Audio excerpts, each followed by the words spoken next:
네, 그 방금 그 박성정 앵커님 말씀하신 것처럼 이제 내년 전망치가 1.9%고 네. 내후년 전망치가 1.8%고 더 계속적으로 나빠진다는 나빠지지 않을까 이렇게 이제 예상을 하는데 이제 이런 2%에 못 미치는 게 이제 아주 비상 상황.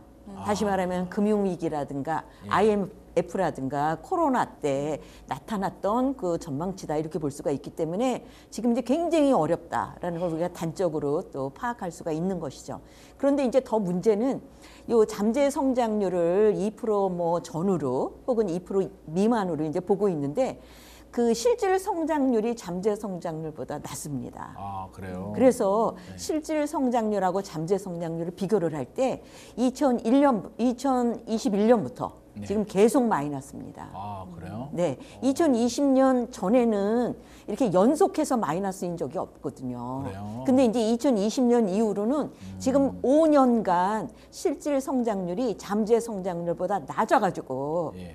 오히려 마이너스다. 그래서 이제 말씀하신 것처럼 이 구조적인 장기 침체가 오는 거 아니냐라는 이제 두려움들을 얘기하고 있다. 이렇게 볼 수가 있는데 이제 저출산이라든가 이제 고령화라든가 그렇죠. 또 이제 혁신의 부족 이런 것들을 이제 이유로 삼아가지고 우리나라가 일본처럼 이제 장기적으로 이 침체 구조적인 장기 경제 침체에 빠지는 거 아니냐 그런 우려들을 하고 있습니다.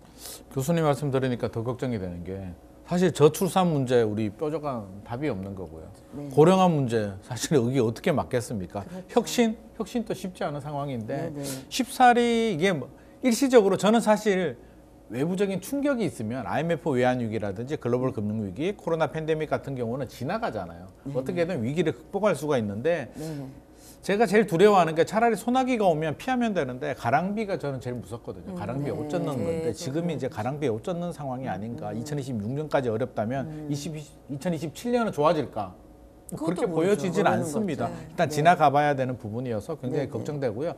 또 하나 걱정되는 게 우리가 뭐 내수 어렵다는 거는 이미 뭐 익히 뭐 내수 경제 어려운 건 알겠는데 네, 네. 수출은 그동안 괜찮다고 했단 말입니다. 수출이 괜찮다고 했는데 최근에 수출 증가세도 둔화됐다라고 합니다. 도대체 올해 2024년 산업계에 무슨 일이 있었던 걸까요? 수출 동향 어떻게 됐는지 네. 박상정 앵커님 한번 정리해 주세요. 하반기부터 슬슬 좀 꺾이고 있는 그런 분위기가 여실히 나타나고 있고요. 이런 수출입 데이터나 무역수지 기사 보실 때는 조금은 아마 시청자분들은 헷갈리실 수도 있습니다. 어떤 헤드라인 보면은 뭐 몇 개월내 플러스, 뭐 역대 최고치 이런 헤드라인을 중심으로 해서 쓰는 기사들이 있고요. 같은 데이터를 보더라도 증가율이 꺾인다라면서 걱정 어린 시선으로 현재 수출 데이터를 보는 이 두 가지 시선이 있어서 데이터는 동일합니다. 그런데 어떤 쪽에 조금 더 포커스를 맞추냐에 따라서 이 기사의 제목이라든지 이 해석이 좀 달라질 수는 있습니다. 그래서 먼저 좋은 면을 이야기하는 건 우리나라 경제를 이끌고 있는 수출이 14개월 연속 증가세를 기록했다.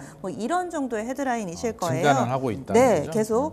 게다가 14개월이면 1년 넘게 계속 수출이 늘고 있는 거니까 좋게 보일 수도 있습니다. 네. 뿐만 아니라 역시나 수출하면은 반도체죠. 그렇죠. 반도체가 살아나면서 11월 기준으로는 역대 최대치를 오. 달성하면서 이렇게 기록이 나오게 된 겁니다. 여기까지만 보면 괜찮은데. 그렇죠. 네. 역대 최고치 하니까 굉장히 좋은 것 같죠. 네.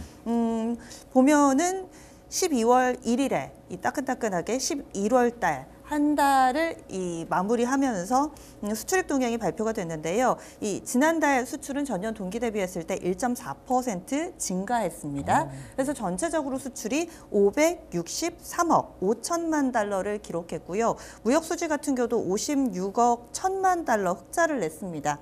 좋은 내용이죠. 그러네요. 이런 추세라면은 연간으로 봤을 때 올해 역대 최대 수출 기록을 쓸 오. 가능성이 높다고 합니다. 여기까지 아마 기사를 읽으신 분들은 수출 좋구나 하실 텐데요. 문제는 이 월 수출 증가폭이 지난 7월 이후에 계속해서 감소세를 나타내고 있어서 앞으로의 전망이 어둡다라는 겁니다. 앞으로의 그러니까 전망이. 증가는 맞습니다. 네. 이 플러스권에 자리를 잡고 있는데 5, 4, 3, 2, 1 이런 식으로 좀 떨어지고 있는 거예요. 그래서 지난 7월에 13% 이 전년 대비했을 때 증가를 했는데 8월에는 11, 9월에는 7.5, 10월 달에는 4.6까지 떨어졌습니다. 그리고 11월 달에는 1.4밖에 안 돼요. 그렇게 되면 12월 같은 경우는 역성장을 할 수도 있다라는 얘기거든요. 이 양대 수출 시장인 미국과 중국으로 수출이 전년 동월 대비 마이너스로 돌아선 것도 또 부정적인 지표로 인식되고 있습니다.